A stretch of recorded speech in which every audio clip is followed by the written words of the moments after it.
ఇది పద్ధతి కాదు.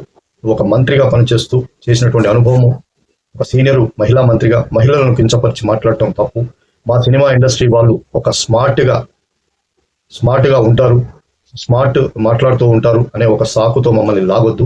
మీ రాజకీయాలు మీరు విమర్శించుకోవటాలు, మీ రాజకీయ యుద్ధం కోసం మమ్మల్ని వాడొద్దు.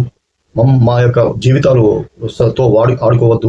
మా యొక్క కుటుంబాలని ఈ యొక్క రాజకీయ వ్యాఖ్యల కోసం వాడుకోవద్దని చెప్పేసి స్మూత్గా ఘాటుగా కొందరు అటు ఇటు కాకు నొప్పించకుండా అన్నట్టుగా వ్యాఖ్యల్ని కొందరు ట్వీట్ల ద్వారా, కొందరు బహిరంగంగా పేపర్ స్టేట్మెంట్ల ద్వారా, కొందరు చిన్న వీడియోల ద్వారా కూడా మన యొక్క సినిమా ఇండస్ట్రీ అందరూ కూడా కొండా సురేఖ వ్యాఖ్యలను ఖండిస్తూ ఇది తప్పు అని చెప్పారు. చివరికి ఇప్పుడు నాగార్జున గారు కూడా నేను కొండా సురేఖపై నేను పరువు నష్టం దావా వేస్తాను అని చెప్పి ఆయన ప్రకటించడం జరిగింది.